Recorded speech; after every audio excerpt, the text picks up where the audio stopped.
প্রথমবারের মতো বাচ্চা কাচ্চা নিয়ে গেলাম লং ট্যুর কক্সবাজারে। কক্সবাজারে যাওয়ার জার্নিটা আমাদের কেমন ছিল, বাচ্চা কাচ্চা নিয়ে কিভাবে গেলাম, সবকিছু থাকবে এই ব্লগে। হ্যালো এভরিওয়ান, আসসালামু আলাইকুম, welcome to my another blog. কেমন আছেন সবাই? আলহামদুলিল্লাহ আমরা ভালো আছি। আর আজকে তো আমরা অনেক খুশি, কারণ আমরা আজকে প্রথমবারের মতো লং ট্যুরে যাচ্ছি কক্সবাজারে। আর বাচ্চা কাচ্চা তো অনেক খুশি। আমাদের বাসের টাইম ছিল রাত 11:30, আর আমরা অলরেডি 10:30টায় টিকিট কাউন্টারে চলে আসছি। আর এদিকে তো ভাইয়া আর ভাবি আমাদের জন্য অপেক্ষা করতেছে। এটা কাউসারের ফ্রেন্ড আর ফ্রেন্ডের ওয়াইফ, তারাও আমাদের সাথে যাবে। আর আমার বাচ্চা কাচ্চা তো আজকে অনেক খুশি, কারণ তারা কক্সবাজারে যাচ্ছে। ফাইনালি আমাদের অপেক্ষা শেষ হলো আর আমাদের বাসও চলে আসলো। এখন বাজে 11:40, আমরা বাসে উঠে পড়লাম। কোথায় যাচ্ছ তুমি? কক্সবাজারে। কক্সবাজারে?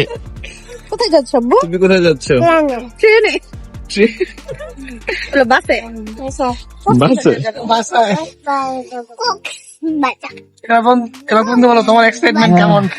তো ফাইনালি আমরা কক্সবাজার উদ্দেশ্যে রওনা দিয়ে দিলাম আরামবাগ থেকে, আরামবাগ বাস স্ট্যান্ড থেকে। আর এই আমাদের বাস। তোমাদের ফার্স্ট হানিমুন, তোমাদের ফিল কেমন? তাই ফাইনালি রাত 12টার দিকে আমাদের বাসটা ছেড়ে দিল, আর এখন আমরা কক্সবাজারের উদ্দেশ্যে রওনাও দিয়ে দিলাম। এখন বাজে রাত 2টা, আমরা অলরেডি কুমিল্লাতেও পৌঁছে গেলাম। আর এখানে জমজম হোটেলে আমাদের 15 মিনিটের একটা ব্রেক দেওয়া হলো। এখান থেকে আমরা হালকা চা নাস্তা করে আমরা আবারও আমাদের বাসে উঠে পড়লাম। বাস জার্নিটা ছিল কাশিফ কাশফিয়ার জন্য জীবনে প্রথম বাস জার্নি, কারণ ওরা কখনোই বাসে উঠে নাই, এই প্রথমই বাসে করে এত লং ট্যুরে যাচ্ছে। যার জন্য আমি আর ওর বাবা অনেক টেনশনে ছিলাম কি করে না করে। আলহামদুলিল্লাহ ওরা এক ঘুমেই সকাল হয়ে গেছে। আর ফাইনালি আমরা চিটাগং পৌঁছে গেলাম। আলহামদুলিল্লাহ অনেক সুন্দরভাবে বাস জার্নি করছে।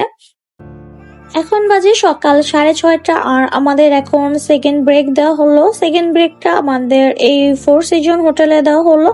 এই হোটেলটা দেখতে কিন্তু অনেক সুন্দর, বাহিরে যেরকম সুন্দর ভিতরের পরিবেশটাও অনেক সুন্দর। আমাদের জাস্ট 10 মিনিটের টাইম ছিল, আমরা ফ্রেশ হয়ে আবারও বাসে উঠে পড়লাম। আর ফাইনালি আমরা এখন ডলফিন মোড় থেকে অটো নিয়ে আমাদের হোটেলে চলে যাচ্ছি। আর আমার মেয়ে তো আজকে অনেক খুশি, সে ঢাকা থেকে কক্সবাজারে এক ঘুম দিয়ে চলে আসছে।